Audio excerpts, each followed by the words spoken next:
Bonaku essaawa eno tuli kusimbula tujja Busoga tujja Kamuli. This is just to inform all our friends, fans and supporters all over the world, but most importantly in Busoga. We are setting off now. We are going to Kamuli to commence our nationwide tour. We pray that all is going to go well. As usual, we encourage our teams to be disciplined.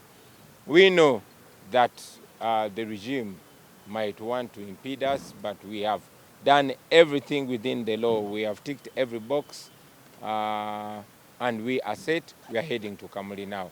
Thank you very much. Do you think things are going to go well? But police has not written to us. Police has not written to us. We wrote to them. We know that everything we're doing is within the law, just like other political parties. You've seen other political parties moving. So we believe that for as long as we are doing everything within the law, we have no problem, and we hope the police will not break the law like they usually do.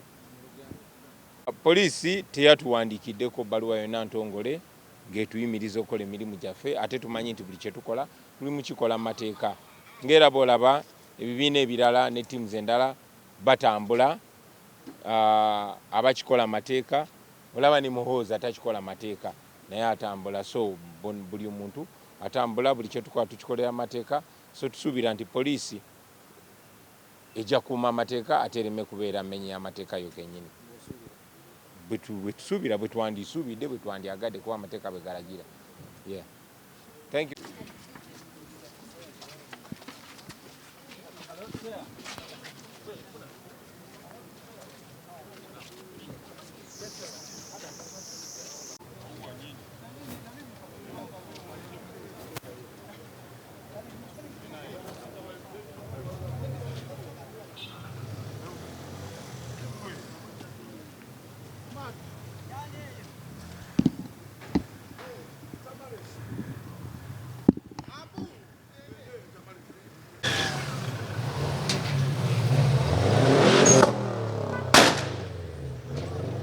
Uganda bagamba ebigambo bino twebereremu, bino si muzannyo. Bavubuka bannange mwe mulina okuza Uganda obujja.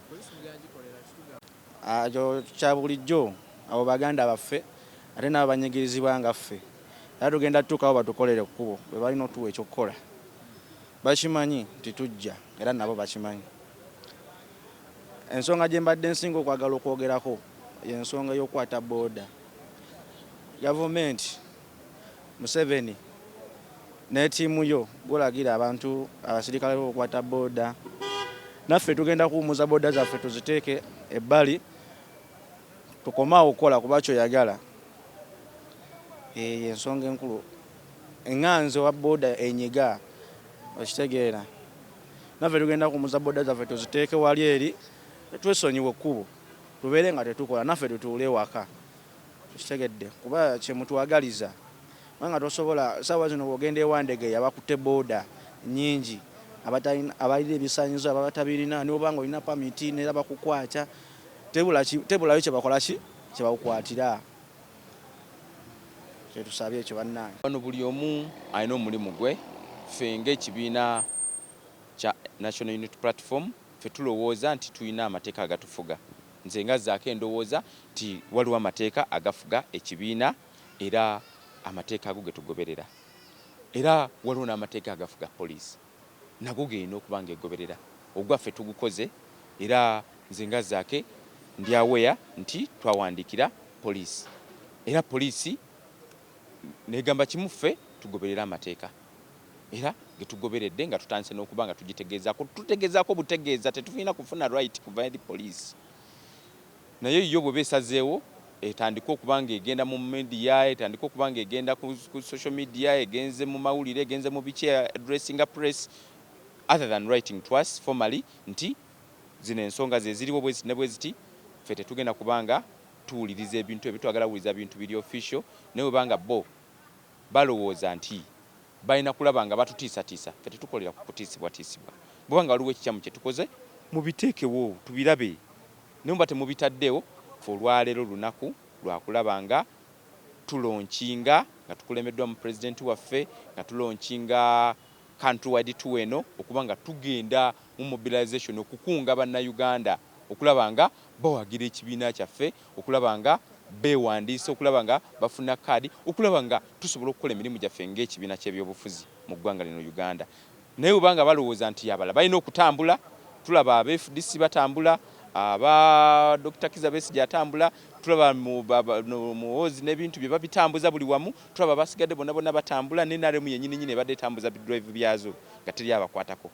So kati ffe balowooza nti basobola tusitopinga by tutiisatiisa nga baagala tutiisatiisa tetugenda kutya tutambula olwaleero era tumanyi ebibataddeyo deployments bakoze tukimanyi badde bazikola bulijjo era ne waliwo twatambula era baazikola zaaliyo deployments ezo siga nti zaaliyo era mwenna abali eyo abaana b'ekamuli mukimanyi nti deployment ezo zibadde zikolebwa buli wamu ne tuba tutuuka ku bantu era buli wamu zibadde zikolebwayo era ne tubatuukako mukimanyi nti olwaleero tugenda kubatuukako era tuli set nga bw'olaba wano wonna tuli set fenna president waffe ali set era tubatukako essaawa yonna by lunch time tugenda kuba tutuuse e Kamuli.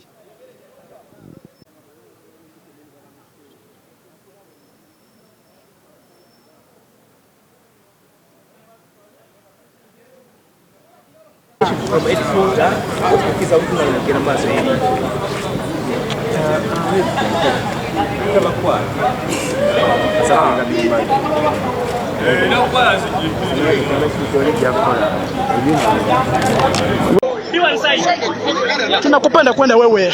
Saka njogena na Luswahili bwana ndalogera nja luogera. Tunakupenda na kuona hapana kudarudi. Hapana kudarudi. Hapana kudaruda nyumi. Balwero namwe mumanye mondeke. Yes, hello, what's going on? Hapana kudarudi nyuma. Okay. A lead of opposition agaragaza ko kogera ko nabo. Kosa David Lewis Rubongoya. Afande, we are fighting for you, my sister. You are poor. My sister, you are poor. We are trying to fight for you. My brother, don't hear us. We are fighting for you. Don't. Just move. Just throw it away. We are fighting for you because you are poor. You are poor. You Olimunako. I'm telling you. We have an engagement in Kamuli. We have a mobilization activity. We did notify the IGP as the law does prescribe, and so we are headed to Kamuli for that. You are aware that this bridge will not allow motorists.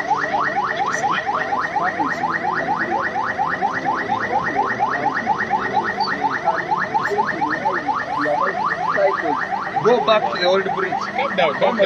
You know we are engaging, so don't raise your voice. Because, I want them. So what's your issue exactly? You came with motorcycles, which are not permitted in this bridge.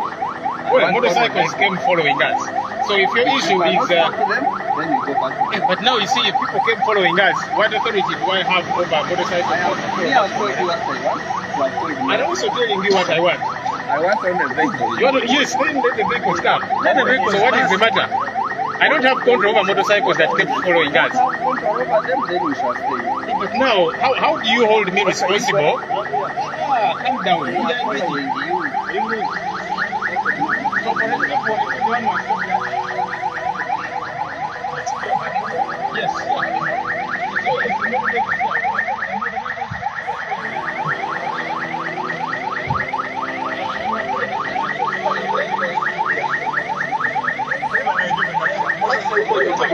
We are fighting for you guys, We are fighting for you because you are poor, you know that.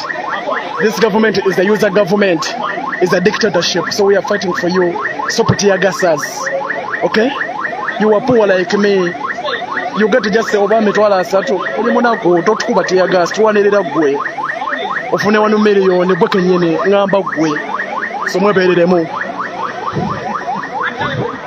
Okay. Basawo ne banyaba mbera botubwere abali ku Sama Uganda.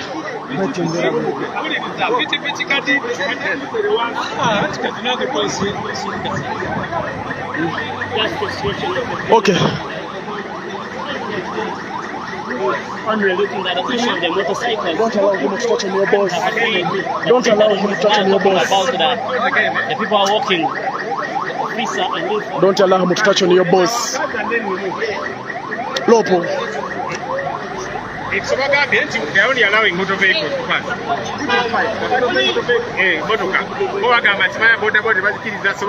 Motor car. Motor vehicles. Ochitibwa Lopo, boda tesasula musolo. Tesasula musolo boda ozeka nazeta okuita wano. Ekyo nakyo kiri president agenda tuuka kamuli. Yango nyomenyo leero, bada sinana kula. Musajja nkubye. Bade tulina okwamala mu ovuro wano. Tubeere fene yama. Lopo. Eno ovuro masavu. Lopo, bakwata ba ovuro wajeje wagwe. Ovuro? Ovuro ina buzibu ki? Banti babakwata bazikola kati nabazambala. Balina kye bagamba kwanga.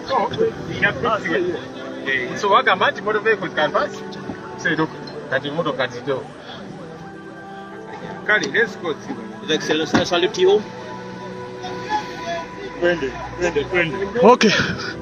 Boterevu omulungi ali ku Sama Uganda Media. Bwetu embeera bweri mu kutambula. Bebano bemu kubakulidde n'ekikwekoto munnaye abo. Bakiriza emotoka ziyitewo. Nate agasono ng'enyengedde nnyo mu mannyo.